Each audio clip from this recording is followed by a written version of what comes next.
Hold on. Welcome committee members, liaisons, and members of the public to the Legal Services Trust Fund Commission Partnership Grants Committee meeting. Thank you for joining us. We are using Zoom with the goal to foster a more inclusive environment and effective meeting. If you would like to comment during the meeting, please use the raise hand feature. Please utilize this feature to virtually indicate that you would like to speak in order to help the chair facilitate the discussion. A friendly reminder that this is a video conference and please be aware of the surroundings behind you. All Legal Services Trust Fund Commission meetings and committee meetings will be recorded and posted to the State Bar's website. Zoom captioning is available. To enable, select live transcript at the bottom of your Zoom screen, then select enable transcript.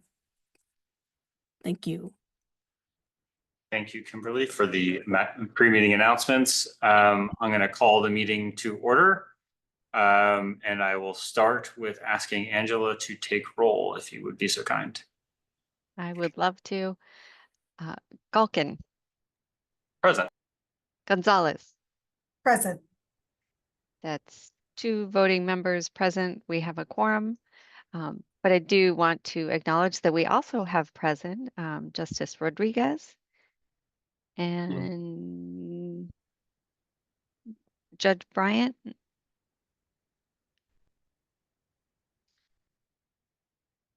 Copeland, Selena. Laura Brown. Here. And Melanie Snyder. Excellent.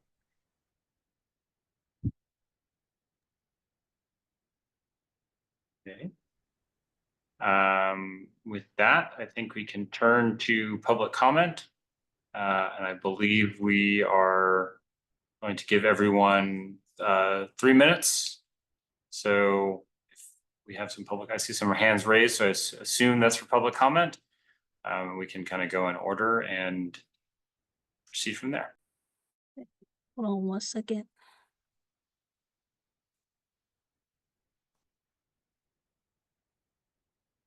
Hi, can I ask a point of clarification? Is this public comment and comment on the agenda items, or will that be separate? Do I need to do everything now? This would be public comment on all of the agenda items, yes. Okay, so I get 3 minutes and I have to cover everything I want to talk. Okay, thank you, sir, for the clarification. Okay, I'm here. I just graduated from paralegal school and I'm about to go into to take my certification test. And the reason I became a paralegal at 58 years old is because it's hard to get an attorney or even groups of grant paid attorneys to help certain situations. It seems very hard to get an attorney, especially if it's not, let's just be honest, if there's not going to be a big payout. And so I said I wanted to get involved and see what I can do to help the situation. I am all for you having grants to help different groups of people because there's a lot of marginalized groups of people. And the one that I'm here to speak about today is the survivors of Scientology. There's a lot of people that grew up as children born into this cult and have suffered horrific physical, sexual, and mind trauma and abuse. And they have a voice, it's their voice, but what they don't have is a law group or a fund to help them with dealing with to get justice. Okay, and then, but what they do have is a bunch of protesters and advocates and activists who are standing up to be a voice for them also. And we are getting targeted with unfair lawfare, whether it's being ridiculous arrest that no one would get arrested for, restraining orders for things that no one would get restraining orders for, and all other kinds of harassment, doxing, and other things where we're being victimized because we dare speak up against a billion-dollar cult. Even the police and prosecutors have been targeted for even just going, arresting Danny Masterson, stuff like that. And he's a big name person, but what about the little people who I have a feeling you're going to be hearing from today, who have been arrested, who are facing their big paid lawyers like Moxon and stuff and they don't have the funds to defend themselves. They're not millionaires. They don't have billion-dollar lawyers. And you can't even find a lawyer hardly willing to even take the case. It's like everyone is so afraid of Scientology. So I am all for these funds, but I'm asking you, I am advocating that you find help, especially for people who are advocating for children, advocating for human rights, and who grew up in cults who need legal representation for justice. Thank you, and I yield back the rest of my time.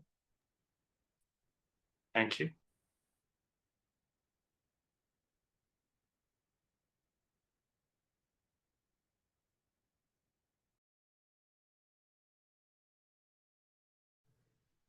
Good morning, board. My name is Andrew Marini. Are you able to hear me well? Yes. Thank you for your time. I appreciate it. I am here to back up many of the sentiments shared by Audit LA, and I want to assure you that I am standing in front of you virtually here as one of the victims of unjust lawfare, who has also contacted many of the organizations that supposed to assist individuals that have been wrongfully convicted and or uh, leveraged as warfare via the courts, particularly in my case with the criminal courts of unjust and meritless claims.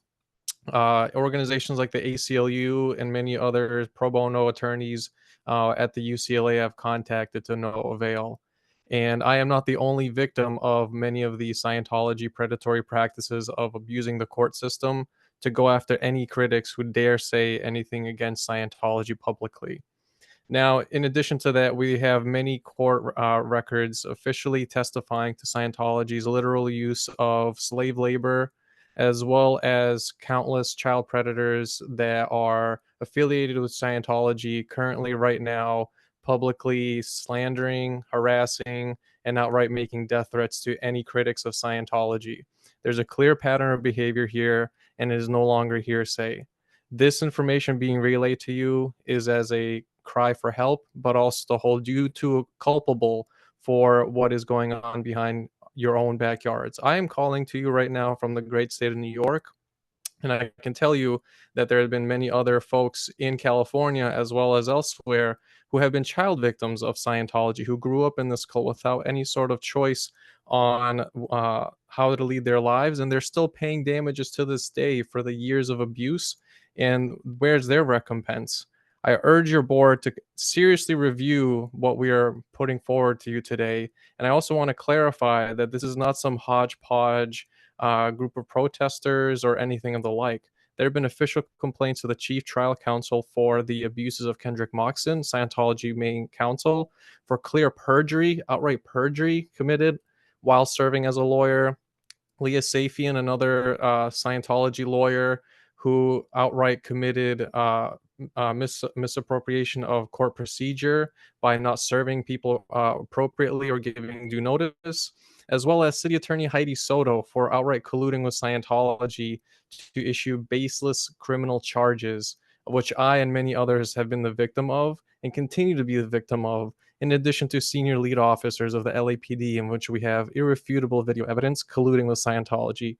These are dangerous patterns of behavior, and they are threatening protesters' lives. And it's happening in your backyard. Scientology is a very dangerous organization and needs to be stopped. Thank you for your time.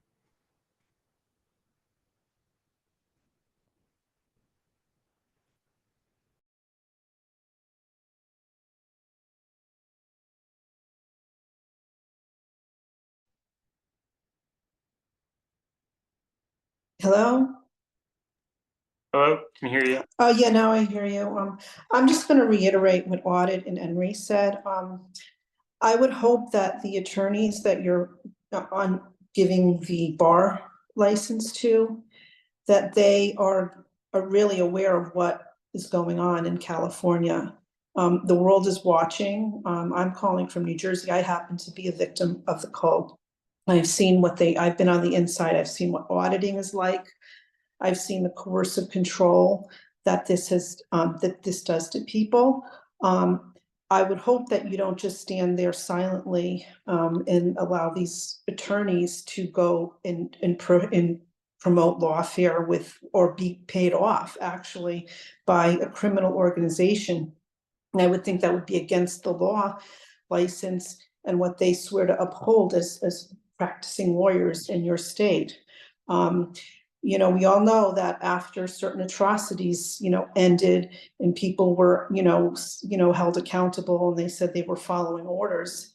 I would hope that, that someone sort of gets some morality, because in fact, you become societal pariahs that are walking the street knowing what's going on, and no attorney is above the law.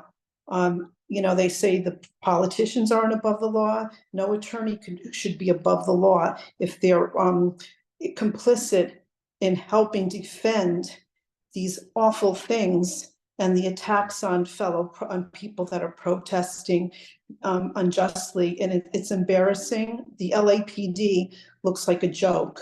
And that the fact that you would have attorneys backing them up because they're getting paid off, you know that they're in the pocket, they're taking money from their front groups. And how do you allow that?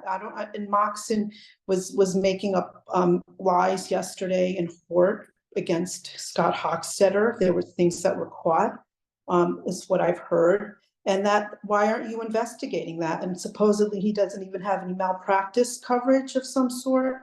I think you really need to look into that. I'm a professional nurse, and my license would be on the line if I was complicit as a mandated reporter.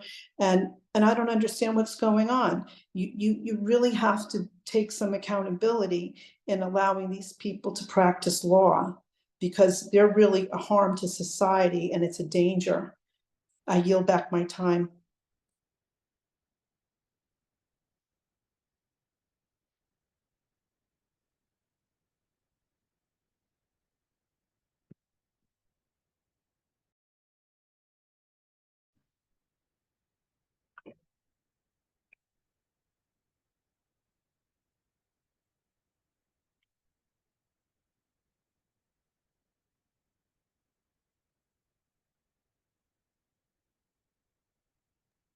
And we got one more. Yeah, they should be able to speak. Hello? Hello? We-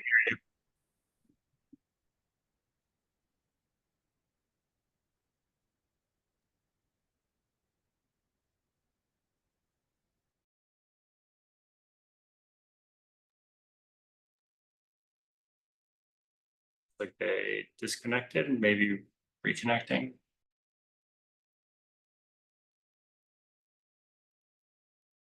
Okay, they disconnected, so there's no one else with their hands raised.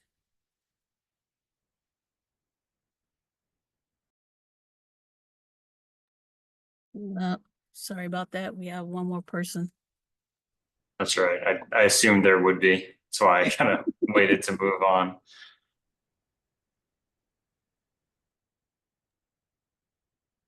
Typical for these Zoom things. I think Serge. Yes. Okay, we can hear you. Well, I wanted to address the State Bar about the situation that happened to me in Scientology as a child, and in terms of the legal people that are defending what was done to us inside of Scientology as children. What was done to us was normalized grooming and abuse at an unthinkable level. It is not a religious experience that we had as children. We were subjected to disgusting extreme role plays where adults were normalizing, telling us disgusting, intimate sexual proclivities that they were admitting to, full-blown felonies. And that cannot be normalized. And you guys are all attorneys. In what world are attorneys making a case that a child can sit in a hotel room and discuss intimate details of self-admitted felonies and then get them cleared away with floating needles, so-called floating needles? We were groomed with teddy bears. We were groomed with dolls to do all of this. This is disgusting. This is a stain on your profession. This is a stain on the fact that none of you have reined back the lawless attorneys that are representing Scientology, using their law license to do all of this. It's taken so long for us as children to have understood that our parents were all about it, that the executives in Scientology were all about it, and that the attorneys defending the child trafficking that you have normalized are all about it. The 13th Amendment says that the Constitution really abolished slavery, and we were being made to role play as slaves for these adults, having to call them sir. Why was I calling adults by sir when I was a child? I was 13, 12 years old when I was being made to participate in this disgusting role plays. That America has gone with the pitch, oh yeah, it's very religious, let's not have a critical thought about it. You know what? The law calls for looking at the facts, not the pitch that an attorney puts on a piece of paper. So I really want to have this board really take seriously what is going on inside of those hotels and commercial buildings, because all the abuse that I experienced as a child is still being experienced by other children, and children cannot consent to that level of abuse. Adults can. You cannot interject between what adults want to do. They can be extreme, they can be degenerates. No one's coming to save them. But our parents brought us to be exposed to the same level of depravities that they were getting off on. And that is a disgusting thing. And it is a stain on the legal profession, because nothing like that happened to us would have happened if attorneys were not making a case for Scientology to be getting away with this. And that's the literal bottom line. For the 10th billionth time, children cannot consent. That's what the law states. The law is supposed to protect children. And yes, even your own parent cannot override that consent. Ruby Frankie went to jail because she was abusing her children. So we need to do something better about it. That's all. Okay, thank you. Seeing no other hands, we'll move on to the next part of our agenda, which is, I believe, meeting minutes. So we'll go ahead. Hopefully, if everyone has had an opportunity to review the minutes, I know there's only 2 of us voting today, but given that there's only 2, I need a motion, and I'm, as chair, I'm not supposed to make the motion. So can I request a motion be made? I will move to approve. I will second them. You want to take the roll call vote since we have to? I will. Gonzalez, Yes. Galkin, Yes. that's 2 yeses. The motion carries. All right, so we have the meeting minutes from July 16th done. And then Angela, you're going to present an overview of the additional funds that are available and the staff recommendation. I Want to am. move forward with that? Yeah, one moment while I share a screen. One moment, please. Okay, folks. So this is just a brief reminder of where we are in the partnership grants 2025 timeline. You'll note that the red box is around September 24th, our final PG committee meeting of the year. And the purpose of this meeting is to approve recommendations for additional funds. A lot has transpired since May 9th when the applications were due. And so let me go through a little bit of that. So for the 2025 partnership grant application cycle, 42 proposals were received from 26 QLSPs requesting almost $7 million in funding. On July 16th, the PG committee developed funding recommendations to distribute the about $3.5 million that was appropriated from the Budget Act of 2024. And then on August 9th, the Legal Services Trust Fund Commission approved these recommendations. Recently, the State Bar staff identified an additional $320,572 in unspent funds from 2023 partnership grants that was available for distribution to the 2025 partnership grant applicants. So this amount, combined with the a little over $2,000 that remained undistributed from the July 16th funding recommendation, makes the total additional amount that's available for allocation today $322,000 and $322,700 $22,710. Staff provided options for the PG committee to consider to determine a funding recommendation, and that was in attachment A of the memo. For all options presented, just to note that there will be a small amount that needs to be either distributed or subtracted evenly across all grantees. So the final award amounts will differ slightly from what is listed in attachment A. And then just very briefly, option A would, so if everyone has seen the agenda and the attached memo and attachment, option A would fund the same number of projects, 26 total, but just at higher amounts. So projects that scored 85.1 points and higher would be funded at 95% of the requested amount, and projects that scored between 75 and 85 points would be funded at 80% of the requested amount. This approach aligns with the Partnership Grant Committee's desire to fund projects as much as possible, and 4 top scoring new projects would be receiving 95% of their requested amounts. So that's one option, option A. Option B would just move the cutoff line between bands and fund an additional 3 projects. So 29 total projects would be funded. Projects with rubric scores between 73 and 75 points would be funded at 71% of the requested amount. And this option really just follows most closely what the PG committee came up with last time, just by continuing the existing amount as far down the list as possible until the additional money runs out. And then option C would create a new band and fund 5 additional projects. So this would be 32 total projects funded. Projects with rubric scores that were greater than 71 points and up to 75 would be funded at 40% of the requested amount. This obviously would fund more projects across the state, but at much lower levels than requested, and that could be problematic for programs. And only partially funding projects was a stated concern at the PG committee's prior meeting. So, Can I ask a question before you make the of recommendation? course. Just because it's not listed as an option, but I'd want to make sure we're clarifying it all on the same page.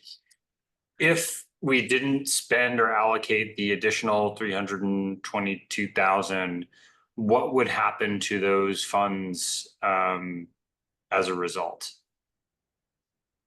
So like, would they return to the state, get swept? I'm just mostly curious, like, what is the alternative of not allocating those funds because, they were unspent coming into this fiscal year? Like, do they trail into next fiscal year? That I think is a worthy consideration as we select our option. That's a great question, Jason. Thank you for asking it. And one moment, I'm going to, because I don't want to give any information that I'm not entirely certain about, and I didn't anticipate this question. And I'm wondering if in this moment, either Melanie or Laura, I know when it was the initial 2,000, that amount was going to be put back into reserves for future allocation. But I'm not sure if because it's such a large amount. Melanie's kind of shaking her head, like looking like she might. Yeah, I don't have any idea. So No idea in this moment. Well, yeah, how about this? It might be useful, and I will tell you, it's not going to change my decision because I would like to see the money allocated. And I'm not sure it will change Eloina's decision either. But it might be useful to have a notation and a record that, like, we examined the possibility and we still would proceed with these recommendations or with this outcome. I am not inclined to change from the options. I'm just curious because I think it's like the unstated alternative, right? Like, would they trail for some subsequent fiscal year? I don't think that's worthwhile for some of the same reasons we talked about the initial allocation of allocating it all and just getting it all out there, even if we could hold it back. So anyway, it was just a thought that occurred to me, and forgive me for blindsiding you with it, because when I read the slides, I was like, oh yeah, like I'm comfortable and moving forward. And I didn't think until you were reading through, I was like, oh wait, what happens if we don't spend it? Because I feel like it's so atypical for what I would usually think about what to do with it anyway. We've got a hand up. Crystal has her hand up, so she might have an answer.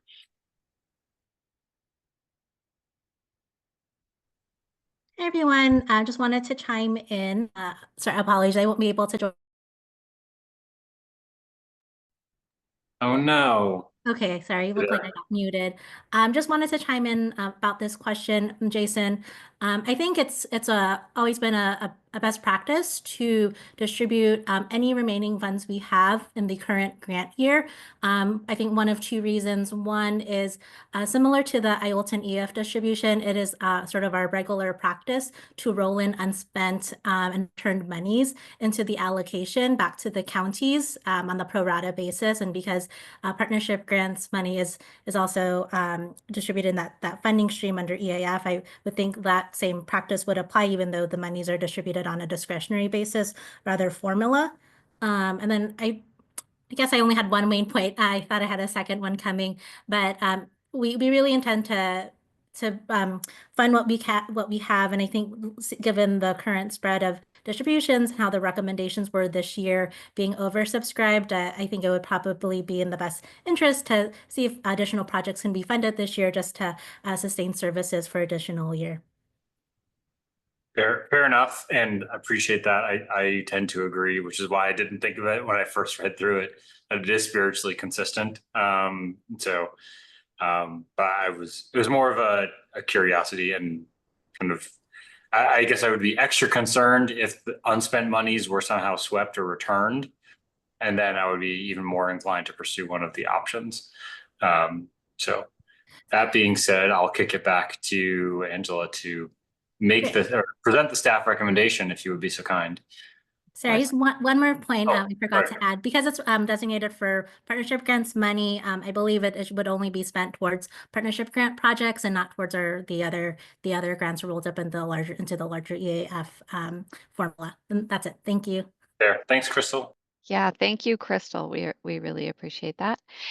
So staff recommends option B, since this approach most closely follows what the PG committee had recommended back in July, while increasing the number of projects funded. And just keeping in mind that the rubric scores, they're a tool in the application review process, but the PG committee maintains discretion in determining all funding recommendations. And then the next steps would be the PG committee would provide its recommendation to the Legal Services Trust Fund Commission for approval at its November 8th, 2024 meeting.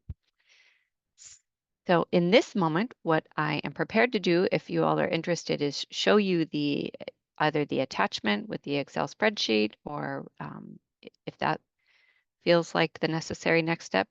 I mean, I don't know about Alina. I will tell you, I have the spreadsheet up, so I just looked at it. But if you want to pull it up just so that people who are observing can see what we're looking at. I don't know if we have any attendees who are still watching, but so what I'm understanding, and maybe you can correct me if this is a misunderstanding. I'm just seeing we're adding these next three down the list, which total to a amount of $321,630 in funds to be allocated, which is the 71% number, which puts us pretty darn close to the additional funds available, which I was it's like shockingly close how clean it is to get at the same proportion. Mm-hmm. I'm not sure you get it much closer on a rounded number. So I'm seeing that's what's been done here from the additional amount available.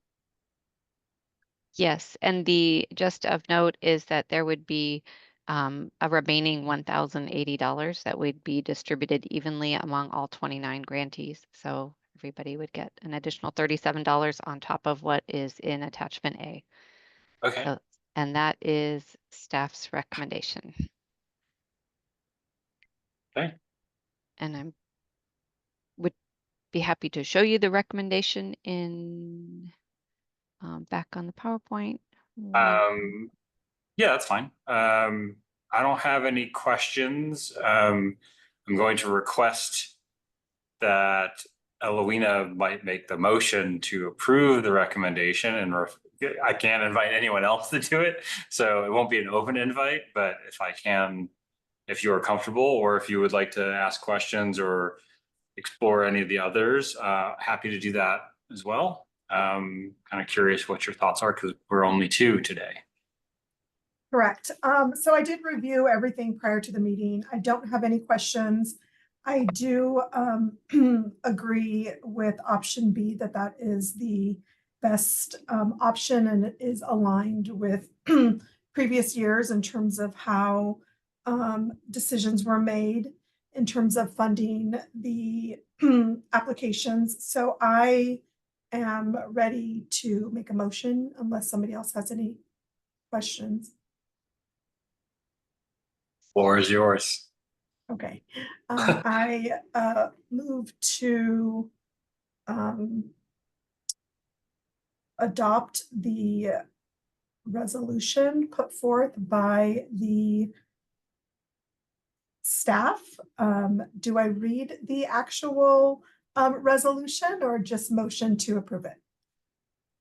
I don't think you need to read it. If you're making a motion to approve it as presented. That is correct. I am making a motion to approve it as presented. I would second that motion. I appreciate the staff recommendation. I think I'll need to take roll call now. I agree. Okay. Thanks. Gonzalez, Yes. Galkin, Yes. that's 2 yeses, the motion carries. Wonderful. Okay. This was very clean. I appreciate the recommendation and being able to stretch it a little bit farther and having the extra funds. I think that's good news. I'd much rather have the good, as people here at my office know, like, I'm not keen on surprises, but if I get them, I hope they're good surprises, right? Like, I like having a little bit of the extra. I don't like bad surprises though. I'm glad we were able to stretch our pennies a little bit further, even if we found some change in the couch to do so. That's great. Change in the couch. Yeah. All right. So with that, I think the next one is partnership grant application review process. Yeah. Okay. So this is actually, I see it's misnumbered on this slide, but it's a debrief on 2025 partnership grant application.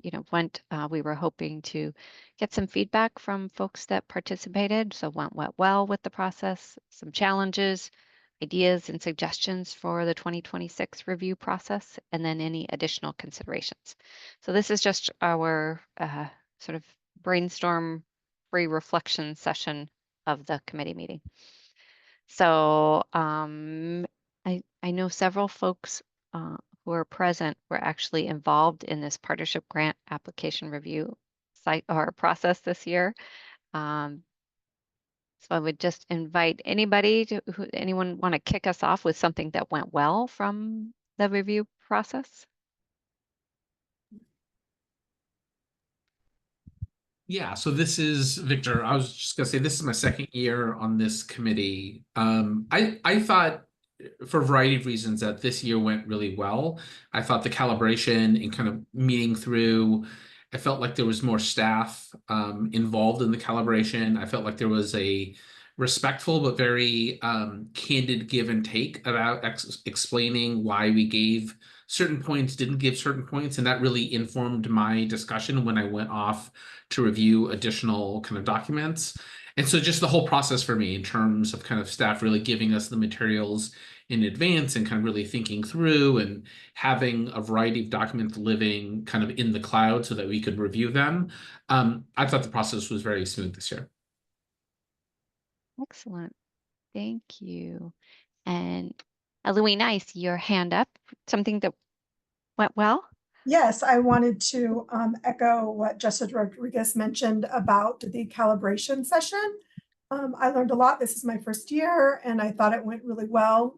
I did appreciate all of the work that staff did in providing us with the applications, all of the background work that they did and summarizing the information. That was really helpful. for me, and I was pleasantly surprised that I only had, I don't remember how many we each received, but I felt like the number of applications that I needed to review was manageable. So I was really happy with that because some of them were quite lengthy. And I know we're not quite at challenges, but while I'm Go for it. Go for it. I felt like there was a really short turnaround time, like in terms of when we received the materials to when they needed to be reviewed and, have our, to submit our scores. I felt like that turnaround time was very short. Too short. Yeah. And that's it. I can echo that challenge as well. At least for my first session, I think that was the next day. So I think I had to do it overnight. That was I think you had 48 hours. What? Yeah. Close enough. Short turnaround time to review. Check and check. Judge Yang, did you want to share? Yeah, I want to apologize because I'm in the middle of trial and I have to head back to my trial. But I wanted to point out that I thought this year the meeting was ran really efficiently. I know I think it was Angela O'Hara who just kept us on pace and everybody was really flexible. And so what really I had anticipated like 3 to 4 hours, we got through in an hour and a half or something like that. And I appreciate the efficiency and the flexibility shown by everyone. Right. We'd be happy to take any challenges or things that you found less than ideal if you were. Nope. Okay. This isn't really, and I know we're moving to challenges a little bit. This isn't really necessarily the review process. But it is something that I want to speak to that kind of came up. I think Selena dropped off, but I know we had some of this in prior meetings.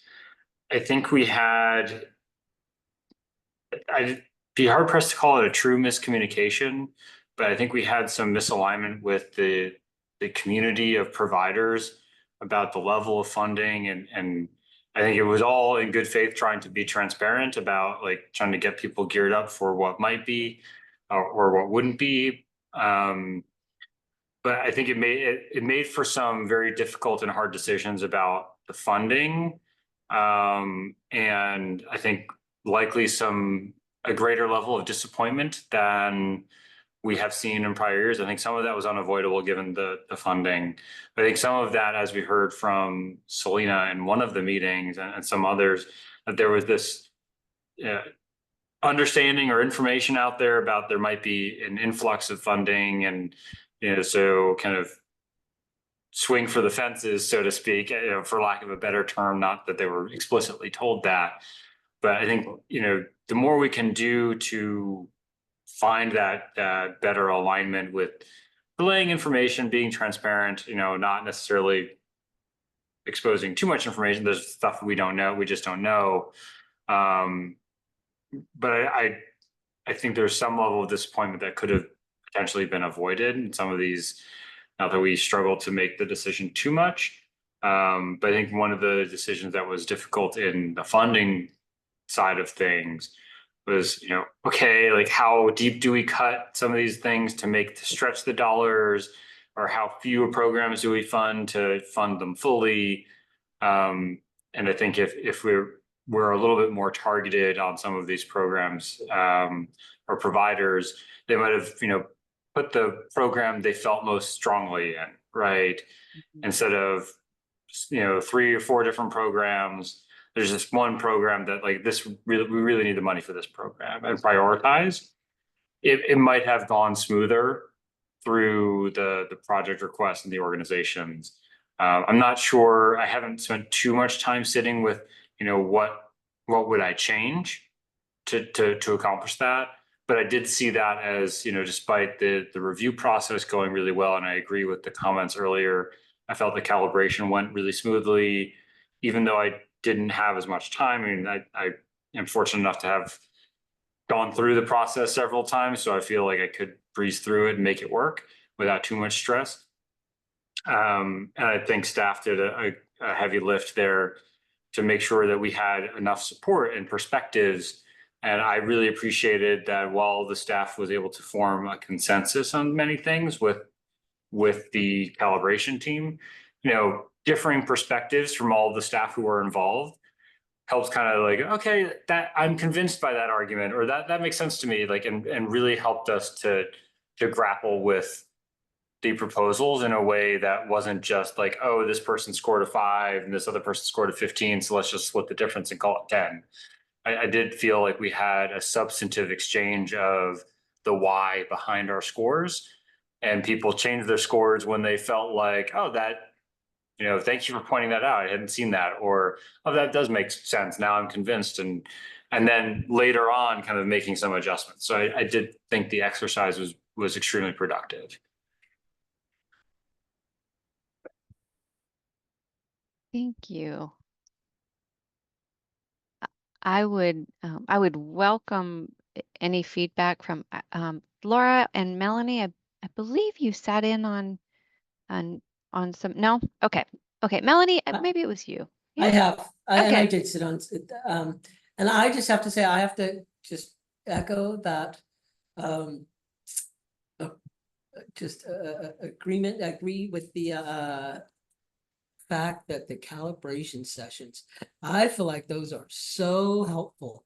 They really, even being a fly on the wall and just hearing the discussion among the committee really helps me to understand the ins and outs and the little details about the projects.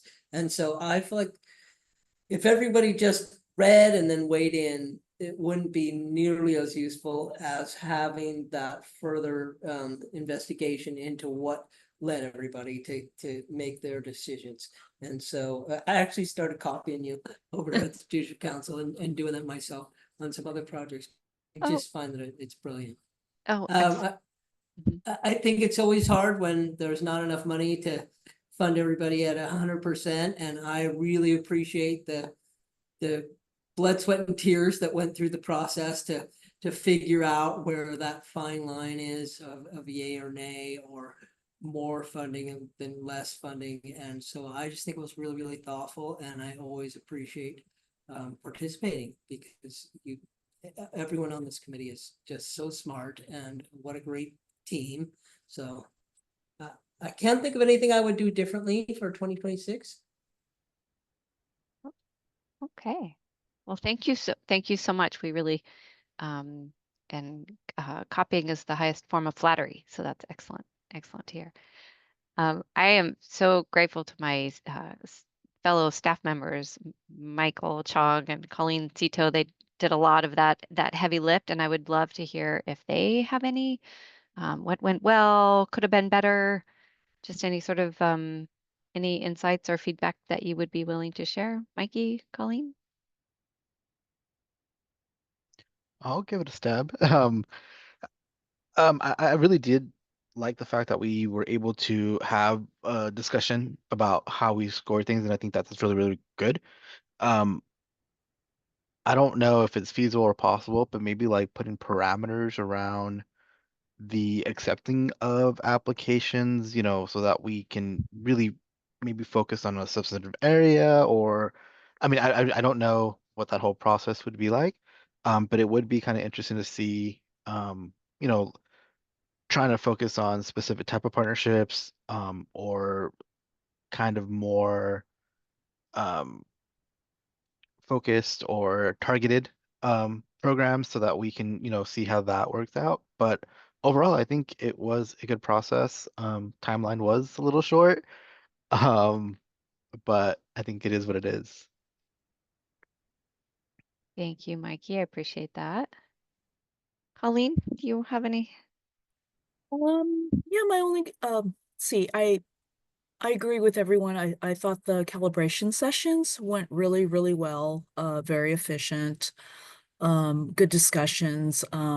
Yeah, the only thing would be just, I don't know how it would be avoided, but it's that quick turn around kind of like the tight schedule, review schedule, especially for staff, because we do need to review every application. So, but overall, everything went well. Excellent. Well, is there anybody that I missed who would want? I think we got everyone. It will be interesting to see how Partnership Grants 2026 evolves. There will be time to look through the RFP and make adjustments there and adjustments to the review process. So more to come on that. But I think that concludes what I was hoping to get out of this agenda item, Jason. So back to you. Well, I think that's the last item we have, isn't it? I think So so. if that is the last item, then I think we can adjourn quite a bit early from our projection. So we'll go ahead and bang the gavel and call meeting adjourned. Thank you, everyone. Thank you, staff. Thank you all.